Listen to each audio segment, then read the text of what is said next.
Welcome to the updated guide for Sands of Time, which is the first and probably last time I'll be updating this. This video is largely the same as the original I made a year and a half ago, with the addition of updating the things that have changed and fixing some of the mistakes that slipped under my radar. If you watched the original video and just want to see the changes, then head to the pinned comment in the description. I'll have timestamps and descriptions for each of them. But for those who want to rewatch this or who are watching for the first time, just know that for all intents and purposes, this video is up to date as of October of 2024. And with that out of the way, let's get into the ultimate guide for Sands of Time. Updated. The aim of the game is not in the name, though it somewhat relates, as there is a big sand timer in an ancient dungeon crawler type labyrinth. Players are meant to collect as many coins as possible and leave the dungeon before the sand timer runs out, otherwise they get locked in and lose all their coins. Therefore, no points. I'm framing this video as if you, the watcher, are a new contestant in MCC that knows nothing about Sands of Time, but don't worry, there's plenty here for even veterans of the game, contestants, viewers, and testers alike. I will be breaking down the basic premise of the game, dungeon structure and layout, basic strategy, the roles of Sandkeeper and runners, a breakdown of every known room you can find in the labyrinth, and all possible ways to get coins. So with that said, here's the basic rundown.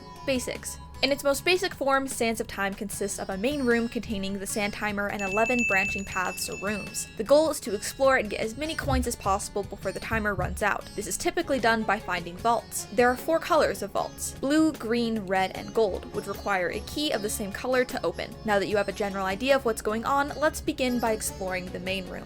Sands of Time is run with just your team. Every team gets the same randomly generated labyrinth with their own space to play, so there's no need to worry about sabotage or running into other players. It's just your team against the maze. Players spawn in front of a nether portal with a big open room in front of them. This nether portal is how players leave the dungeon and will be important at the end of the game. This giant room has some important areas, the big sand timer in the middle being the main one. This can hold up to 2 minutes worth of sand. 120 seconds, aka 12 sand, as each piece of sand equals 10 seconds. There is sand scattered throughout the main room as well as the 11 branching tunnels. It is very important to gather sand and add it to the timer in order to stay in the dungeon as long as possible. Whenever you hear this sound, that means 10 seconds have gone by, and the sound changes the less time there is. Any sand you have? Vault for me to do? 50 Okay. seconds. I have an idea. To go. I have an idea. Go in. Go. Go in. You got this, Ranboo. Oh my God! Also, it should be noted that there is a 30-second grace period at the start of the game where the sand timer does not tick down. As of MCC 33, a sound was added for the last 10 seconds of this grace period that sounds an awful lot like the final 10-second countdown when you run out of sand, and this sound has proceeded to freak people out ever since. Wait, is that just a troll again, or are we out of sand? As of MCC Season 4 kickoff, this sound is still in the game. Jedi. Wait, what's that? What's that mean? No, the sand. The sand. Oh. No, it's fine. No, it's fine. It's fine. It just means it means it's starting.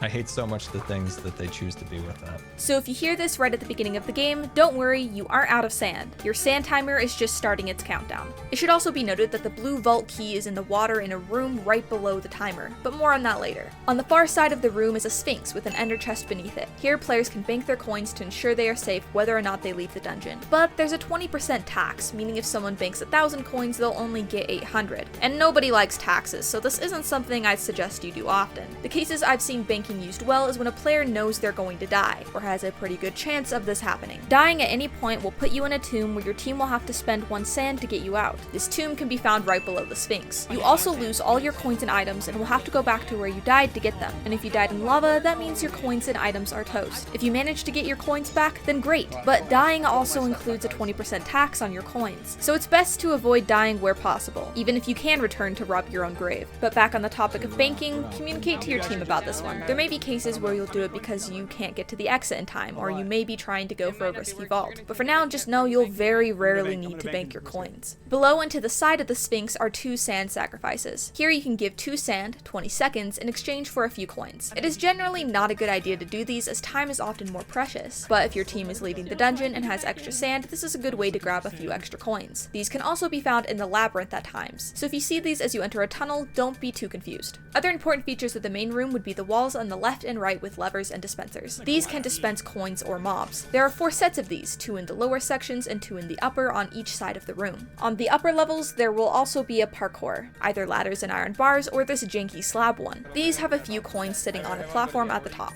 Finally, you can find various items on the ground in this room as well as in the branching paths. These include additional torches to use in the labyrinth, better weapons or armor, which should automatically equip, arrows, potions, remember that healing potions can harm undead mobs and damage potions will heal them, and rusty keys, which are used to open wooden doors while exploring. Branching tunnels. Off the main room are 11 branching tunnels or additional rooms. One of these will be the green vault, like you just walk in and boom, vault. There's also a puzzle room to get the red key. This is usually a word puzzle. There is an additional puzzle room that can get you a few coins, and after reviewing many Sands of Time VODs from MCC Seasons 2 and 3, I've determined there are 3 paths out of the 11 that new players should care about. Let's use the dungeon layout from MCC 16 as an example. Among the 11 branching tunnels, there will always be 3 vault paths. The green vault room, the red key puzzle room, 3 unmarked paths of varying length, ranging from incredibly short to very long, and puzzle and parkour rooms that make up the last 3. These extra puzzle and parkour rooms should be saved for later in the game, when sand is running low and players may be hanging out closer to the main hub. The unmarked paths are good to explore as you can find sand and even the green and gold keys down these paths, but typically it is best to explore the 3 vault paths first and foremost, as you are guaranteed a longer path, which means more sand to be collected, and with the locations of the blue and red key already known, you will have a better chance of opening these 2 vaults compared to the others. And as I mentioned before, vaults give you larger coin stashes.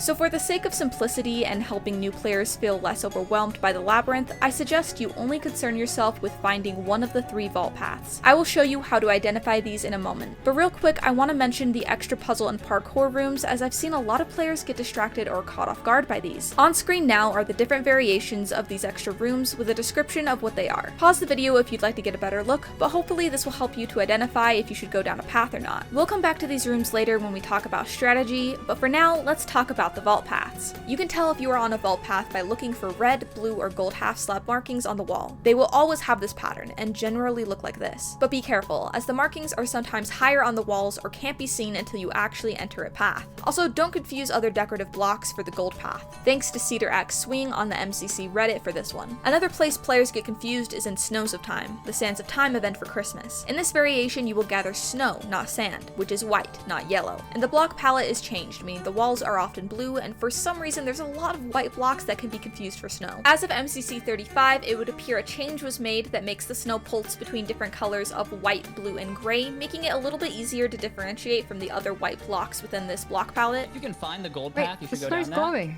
Yep. But if you're... the snow's Oh, on the right over there. They're like It's glowing. pulses, yeah, pulses. Okay, it makes it That's more cool, obvious that's to see. cool. That's awesome. But still, be especially careful to look out for snow, and don't let the wall palette change confuse you into thinking you found the blue path. Look for the markings. Vaults. And finally, the vaults. As mentioned before, there is a green, blue, red, and gold vault that require a key of the same color to open. The blue key is under the sand timer. The red key is obtained from the word puzzle off the main room. And the green and gold keys are down one of the other paths amid the labyrinth, often pretty deep in. The gold key is especially hard to get, as it will be behind a lava parkour. Currently, there are 3 variations of the parkour. Besides the green vault that is right off the main room, the other vaults are down the 3 corridors with their respective markings. Vaults contain a lot of coins, especially the gold vault, and also hold a lot of sand in the room outside the vault, so even if you can't open a vault, make sure to get the sand around it. Strategy. Now we can talk about how to actually play the game. A typical setup for Sands of Time is having 1 Sandkeeper and 3 runners. If you are already familiar with Sands of Time or these roles, I'd suggest checking out this advanced sandkeeping guide by Mirrorwing. He discusses ways to improve this strategy by taking the inefficiencies of the runners and giving them to the Sandkeeper. Now, if you didn't understand what I just said, don't worry. I'll be breaking these roles down in a minute and giving you the essentials. But basically, all you need to know is that the Sandkeeper stays in the main room to watch the timer, while runners go looking for vaults and coins. Among the tools players have is a stack of carpet. These should be used to keep track of where you are going, as well as to signal to other team members what has been explored and what hasn't. Also, please note that as of the release of this video, carpet stacks are currently infinite. You can place as much carpet as you want, but there have been times in the past when carpet was limited to a single stack. I imagine they will keep the infinite carpet for a while now, so you should be good, but just in case, ask your team, especially if it's been like a year or longer since this video has been released. Make sure to ask your team just in case, but for now, now infinite carpet. Yippee! And now back to how to mark your tunnels with said carpet. The best method I've seen is to use a single carpet to mark a tunnel currently being explored, and putting 3 carpet across to show the tunnel is completed. Things like putting a big line in front of a room or a giant G or R or whatever could be ways to tell your team where a room is. If possible, I would explain things to your teams in terms of spawn orientation. It was at this point in my original video where I gave a clunky example showcasing how you might clearly communicate a path's location. The examples I gave were red key puzzle is back top left from the portal, and gold path is against the back wall on the right. I say these are clunky because while they clearly state where a path is, it does take a moment to digest the information. You have to imagine the room from spawn and follow the instructions to figure out which path your teammate was talking about. It's a type of mental gymnastics that won't be everyone's forte, kind of like solving math equations mentally versus on paper. But more often than not, I'd still say this is better than running around aimlessly to check tunnels or looking for a carpet marking in front of a path. However, I do believe there is an even better method. After releasing my original Sands of Time guide, I was made aware of what is called the clock method. Keep in mind this method takes getting used to, and it may not be useful for new players unless this method becomes widely used. But in the hopes it does become mainstream, because it's honestly really good, I will be explaining it. One interesting feature of the main room is its symmetry. Each side looks the same, and only the portal and sphinx give the room any sense of location or direction. In keeping this and the 11 tunnels in mind, some smart people came together and had a light bulb moment. By overlaying an analog clock over the map and lining the number 12 up with the sphinx, you'll see that each of the tunnels roughly lines up with a number on the clock face, the only difference being the room is square and not circular. The sphinx and path under the portal split the room in half, lining up with 12 and 6 nicely. Perpendicular to this, 3 and 9 line up with the innermost paths at ground level, 3, 6, 9, 12, intervals of 3 in the shape of a plus. Pattern recognition always makes things easier to remember. The remaining odd numbers are along the short walls on ground level, 11 and 1 at the top, 5 and 7 at the bottom. This pattern isn't as clear as the previous, but being right by our landmarks of the sphinx and spawn tunnel makes them easy to find should we forget. The remaining even numbers are along the long sides on the upper platforms, 2 and 4 on the right, 8 and 10 on the left. Knowing these patterns, and with a bit of practice, I found it is very easy to start identifying which tunnel is which. All you have to do is find the sphinx or portal, and in an instant you know where you need to go. Should you forget, all you need to do is find the sphinx and count it out from 12. This costs time, sure, but I'd argue the 5 to 10 seconds spent counting will save you more time compared to running to and checking each path. As I said, this method may not be the most helpful right now, as it requires the whole team knowing of it previously. The point of having comms is to share information and to do so clearly, so the clock method will be more confusing than helpful to someone who isn't familiar with it. But just imagine how much time could be saved if everyone was comfortable with these callouts. I mentioned Mirrorwing's advanced sandkeeping guide earlier, and in his video he mentions that sandkeepers could have a paper prepared beforehand with a clock face already drawn, and as rooms are discovered, they could quickly write them down. If you have someone grabbing the red key, they could be like, hey, do we know where red path is? And the sandkeeper could be like, yeah, tunnel 4. Boom! Clean, concise, efficient. Just what we like to see in our Sands runs. I guess this section deviated a bit from being a guide and became more of a suggestion to improve gameplay. But hey, I did say this video had things for both veterans and new contestants, and I think this method is too good to be left unmentioned. After all, keeping comms clean and consistent is key to being as efficient as possible in the dungeon. At the end of the day, do what's best for your team. At the very least, mark paths or rooms of note in a special way using your carpet and tell your team. If you are comfortable giving more precise locations, then remember that things like the right or left side of the room, upper or lower sections, by the sphinx, etc. would all be helpful in giving a teammate a tunnel's location. And then of course, if you are able to practice, say while VOD reviewing or something, then I would say the clock method is by far the best choice. My final comment on comms is to make sure you are responding if information is directed at you. It helps if you respond with something like, got it, heard, or affirmative, so the person relaying the information knows you got the message. This helps eliminate further confusion or the unnecessary repetition of information. Okay, you found a tunnel that you're going to explore, or navigated to one that a teammate has found for you. One thing you're going to notice right away is that the tunnels have a lot of branching pathways. So back on the subject of marking things with carpet, I would suggest fully exploring a single pathway and then systematically blocking them off by putting carpet over the entrance. This is something I do a lot with caving, but I think it's best to show you an example in a mock-up dungeon I've built. As I mentioned earlier, it's best to use a single carpet to show that a path is being explored, and then a line blocking a path to show it has been fully cleared. When placing the single carpet, I'd suggest placing it on the right side of an entrance or path. This way, when backtracking, you'll see it on your left. It makes it very easy to tell where you have and haven't been, and know the direction of your exploration as well. Use this to get out of a path if needed, or figure out what you haven't explored yet. I would also suggest blocking off pathways even if there are still coins or spawners, but it's too dangerous to get them. For instance, if your team is playing it safe and you find a Ravager room, better to take note of it but leave with your life and block it off. But only if you know it's the last room, and therefore you've now fully explored this pathway. The only time you should not do this is if you find a vault or vault key. Specifically the gold vault key behind the lava parkour. You or a teammate may need to navigate back to this later, so make sure not to block off this path. During all of this, it's important to communicate with your team. They will be able to help you decide whether a parkour or risky room is really worth it, or if you should move on. There's still more I need to share in regards to carpet usage, but I think it'll be easier to explain those things after breaking down the roles of Sandkeeper and Runner. Sandkeeper. The Sandkeeper's job is to stay in the vicinity of the main room to fill the sand timer as needed. Their jobs in order of highest priority to least are as follows. 1. Fill the sand timer and communicate how much sand is in the timer, as well as how much sand they have left. For instance, full with 6 sand, or 90 seconds with no sand. As I mentioned before, this sound will go off every time 10 seconds has elapsed, so listening for this may be helpful when it comes to some of the other Sandkeeper's jobs. 2. Gather sand throughout the main room. This includes the upper levels and around the Sphinx. Also, the green vault rooms and puzzle rooms should be checked. As the Sandkeeper is doing this, they can also be flicking levers to get extra coins from mobs and coins that actually drop out of the dispensers. You can mark off finished sections by putting a carpet in front of it so you know which levers you flicked and which ones you haven't. First and foremost, I would worry about gathering the sand though. While it is nice to multitask, you can always flick the levers later, and it is far more important to get all of the main room sand on your person so your team knows exactly how much time they have. It'll make it a lot easier to calculate exactly when runners will need to come back to bring you more sand. 3. Do just that. Call runners back if you are low on sand. Do not skimp on this. If you are communicating how much time is left, it should be pretty easy to know when it's about time for someone to come back with the sand they've gathered. I usually see Sandkeepers calling back their runners at about 90 seconds, no sand, but for new players, I would suggest calling back at 120 seconds no sand. That would be a full timer. How much time a runner will need to get back to the main room really depends on how deep they are in a tunnel, the difficulty of their path, and a variety of other factors that, without knowing much about the game, can be difficult to gauge. So just play it safe, do it at a full timer, 120 seconds. Better to call someone back early than to call them back late. 4. Act as the rendezvous for rusty keys and other items. As runners come back with sand, check if they have enough rusty keys. The Sandkeeper can also hold on to vault keys, so if someone found the gold key and got it, they can pass it on to the Sandkeeper to give to the gold path runner. 5. Do simple parkours or puzzles. This is the last on the list because it is the least important. If you have time and if you are confident you can do these, then the Sandkeeper might do the 2 parkours or some of the side rooms that have been found. But do not let this override your main job, keeping track of time.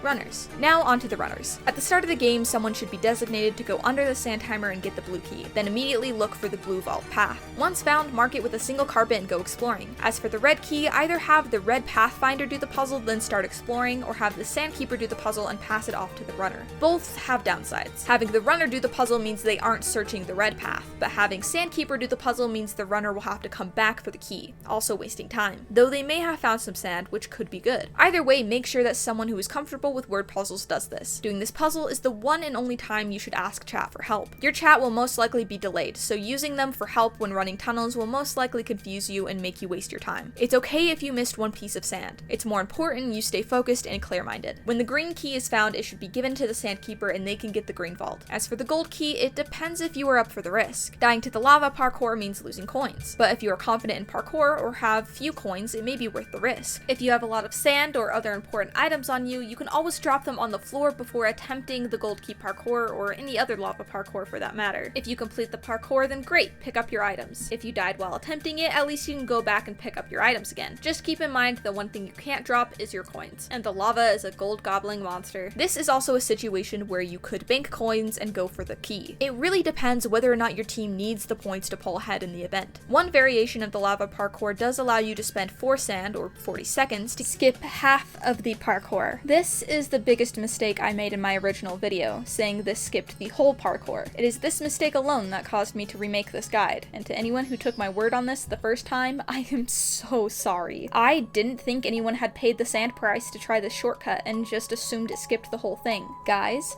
never assume. Thankfully, since the OG guide's release, there has been a run where someone used this skip, Martin in MCC 35. As you can see, it skips the first 2 jumps, and the skip is available for both the slab and iron bar variants of the gold key parkour. And now that I've atoned for my mistake, we can get back to the original audio with this awkward cut. But this should be considered carefully. Have you already found the gold vault? Is it worth the time loss? Communicate with your team. And regarding the chain parkour, it's not as hard as people make it seem. You don't have to run back up the chains. just go along the blocks on the side. These are only 2 block jumps, 1 block up, so they aren't too difficult. In the future, I would love to see more teams going for the gold key and the gold vault. I understand that not everyone is good at parkour, but I also think there is some stigma around it that makes it seem scarier than it is. Path navigation, with examples. And finally, we are on to path navigation. This is where many people get tripped up, missing paths, missing vaults, and often wasting time. I'll be mentioning the extra carpet tricks that I didn't mention in the strategy section, different examples of paths and rooms you'll come across, as well as how to handle them, and some other tips and tricks that didn't really fit anywhere else. I can't account for everything though. Nox Crew could very well add new rooms or mechanics, making this video outdated. So most importantly, you need to do the impossible. Look up. Just look around. As a gamer, I know it's hard to do, but 3 extra seconds of studying a room could be the difference between finding a vault or not. To start, here are some generally useful navigation tips. 1. There are these crumbly walls. You can break these and there will usually be an empty room or a room that has a spawner. If you want to enter the room and break the spawner, make sure to place a torch on the spawner first to stop further spawns. Then either break it or kill the mobs and then break it. Having torches in your offhand makes this a breeze. This is what we call the H-bomb rule. Follow it if you don't want him to haunt you in your Sands of Time dreams. You may not need to kill all the mobs you see, but if you do, then critting them out or walking back and swinging at them from a distance may be good, as you really want to keep your health up, unless you're George Not Found, who has plot armor and can do whatever he wants. Speaking of health, the healing in Sands of Time is actually pretty quick. That is, it's quick as long as you don't take more damage. Basically, you have a 3 to 4 second cooldown until you can heal, but this countdown gets reset if you get hit and or take damage again. This is why mobs like Silverfish can be annoying. They don't do much if any damage, but they can keep you from healing and will get you in trouble if you aren't careful. If you need to heal, back up to a safe place and wait a few seconds. Once your hearts are back up, you can go in again and pick off the mobs or find a way to get past without fighting. 2. There will sometimes be paths where there is a trapdoor in the floor. These will either be another spawner room or a spawner room with another possible path. Explore these and then mark it off with a single carpet on this log or a line of carpet on the side. I originally showed myself placing a carpet on the trapdoor, but Shadoon tried this in MCC 33 and it turns out you can't do that. I suspect the log can have a carpet placed, but if not, then the ground on the side most definitely can. So you could do 1 carpet to mark you are going down there and 3 to show it has been fully explored.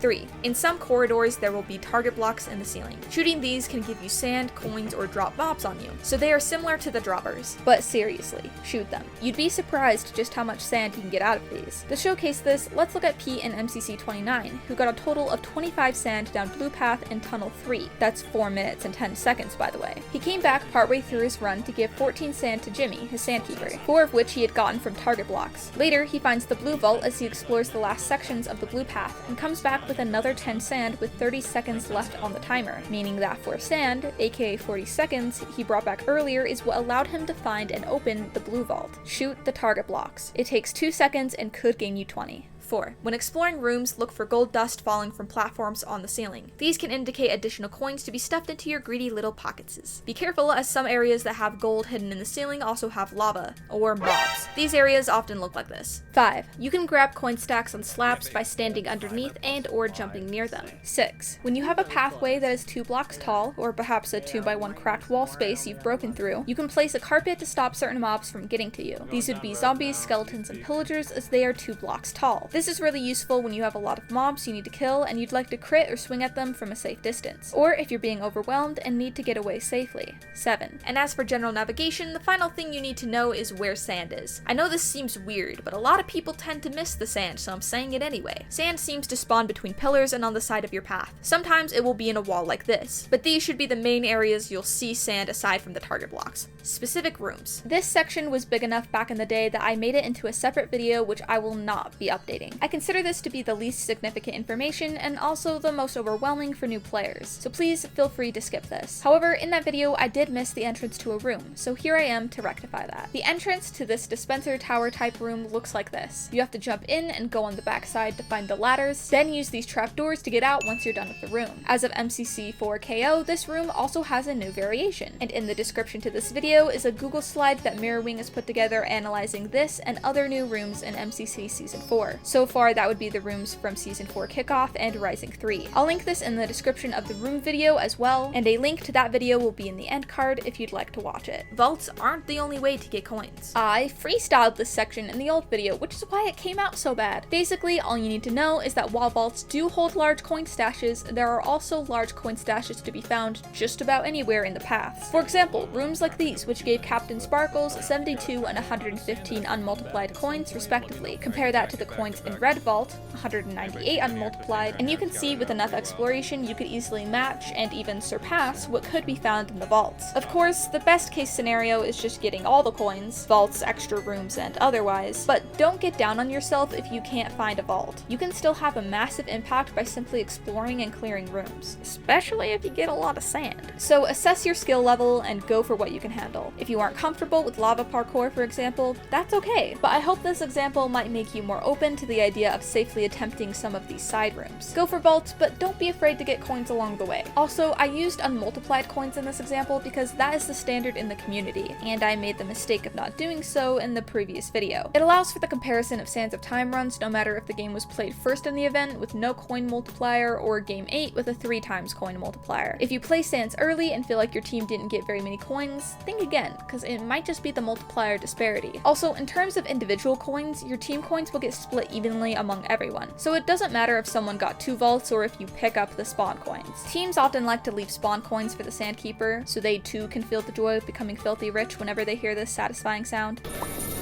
But it certainly isn't necessary. What matters is that the coins get picked up by someone. And that'll just about do it for the updated guide to Sands of Time. May it stand the tests of time and aid you in your Sands of Time runs. If you enjoyed this video or found it useful, please consider giving it a like. It will help push it in the algorithm and get it to the people that need or want to see it. If you'd like to see more Sands content, here's the Sands of Time room guide I mentioned earlier. Or if you've ever wondered what it'd look like if a YouTuber spent a year editing a video essay, consider this video right here. To this day, I think this is the best video I've ever made, and I couldn't be happier with how it turned out. But self-promo aside, wherever you are, I hope you have a fantastic rest of your week, and I'll see you next time.